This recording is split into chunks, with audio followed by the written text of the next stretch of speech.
നമസ്കാരം. നടൻ ദിലീപ് കുറ്റവിമുക്തനായെങ്കിലും നടിയെ ആക്രമിച്ച കേസിലെ വിവാദങ്ങൾ ഇനിയും കെട്ടടങ്ങിയിട്ടില്ല. കേസിൽ വാദിഭാഗം അപ്പീൽ പോകുമോ ഇല്ലയോ എന്ന കാത്തിരിപ്പ് തുടരുന്നതിനിടയിൽ കോടതി മുൻപാകെ ദിലീപിന്റെ മുൻ ഭാര്യ കൂടിയായ നടി മഞ്ജു വാര്യർ, ഭാര്യ കാവ്യമാധവൻ എന്നിവർ നൽകിയ മൊഴി ചർച്ചയായി മാറിക്കഴിഞ്ഞു.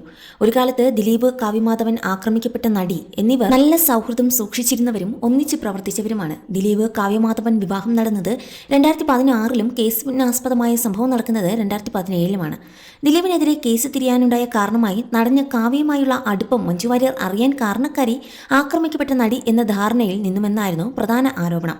ദിലീപിന്റെ പഴയ ഫോണിൽ മഞ്ജു കാവ്യയുടെ സന്ദേശങ്ങൾ കാണാൻ ഇടയായി എന്നും തുടർന്ന് കൂട്ടുകാരികളായ ഗീതു മോഹൻദാസ്, അതുപോലെ സംയുക്ത വർമ്മ എന്നിവർക്കൊപ്പം നടിയുടെ വീട്ടിലെത്തി ഈ ബന്ധത്തെക്കുറിച്ച് കൂടുതൽ മനസ്സിലാക്കിയെന്നും മഞ്ജുവിന്റെ മൊഴിയിൽ പറഞ്ഞിരുന്നു.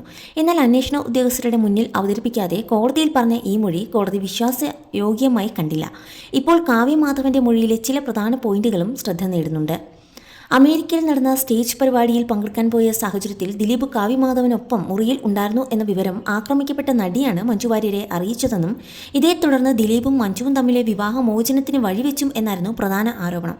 ഈ വൈരാഗ്യം ആക്രമണത്തിലേക്ക് എത്തിച്ചുവെന്നും ഈ കേസ് 9 വർഷത്തോളം നീണ്ട ശേഷമാണ് ദിലീപിനെ വെറുതെ വിട്ടുകൊണ്ടുള്ള വിധി വന്നത്.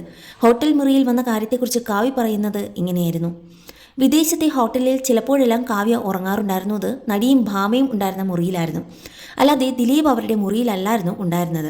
അതേസമയം തന്നെ ദിലീപ് മുറിയിൽ വന്നിട്ടേയില്ല എന്ന് കാവ്യ പറഞ്ഞിട്ടില്ല. ദിലീപ് മുറിയിൽ വരുമായിരുന്നു. അത് ഷോയുടെ ക്യാപ്റ്റൻ എന്ന നിലയിലാണ്. വന്നപ്പോഴെല്ലാം പരിപാടിയുമായി ബന്ധപ്പെട്ട യാത്രകളെക്കുറിച്ചോ പിറ്റേന്ന് നടക്കാൻ പോകുന്ന പരിപാടിയുടെ ചാർട്ടിനെ സംബന്ധിച്ചോ ചർച്ചകൾ നടന്നിരുന്നു. മുറിയിൽ വരുമ്പോൾ താൻ തനിച്ചില്ല, മറ്റു നടിമാരും കൂടെ ഉണ്ടായിരുന്നു എന്നും കാവ്യമാധവൻ പറഞ്ഞു. 2016 നവംബർ 25-നായിരുന്നു ദിലീപ് കാവ്യമാധവന്റെ വിവാഹം. തൊട്ടടുത്ത വർഷം ഫെബ്രുവരി മാസത്തിൽ നടി ഓടുന്ന കാറിൽ ക്രൂരമായി ആക്രമിക്കപ്പെടുകയാണ്.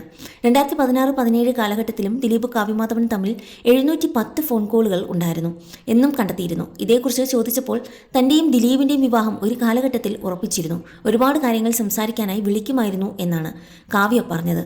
എന്നാൽ വിവാഹത്തിന് ഒരാഴ്ച മുൻപ് ദിലീപും കുടുംബവും വിവാഹാലോചനയുമായി വീട്ടിൽ വന്നു എന്നും പെട്ടെന്ന് തന്നെ കല്യാണം നടന്നു എന്നും കാവ്യ തന്നെ ഒരു അഭിമുഖത്തിൽ പറഞ്ഞിട്ടുണ്ട്. അതുപോലെ ദിലീപും അങ്ങനെ ഒരു കാര്യം പറഞ്ഞിരുന്നു. സ്കൈപ്പ് വഴിയുള്ള ചാറ്റുകൾ എന്തായിരുന്നു എന്ന് ഓർമ്മയില്ല എന്നും കാവ്യ പറഞ്ഞു. കാവ്യമാധവൻ ഫോൺ നമ്പർ മാറ്റിയിരുന്നു എന്ന ചോദ്യത്തിന് താൻ സെലിബ്രിറ്റി ആയതിനാൽ ഓരോ ഫോൺ നമ്പർ സ്ഥിരമായി സൂക്ഷിക്കാറില്ല എന്നായിരുന്നു കാവ്യയുടെയും പ്രതികരണം.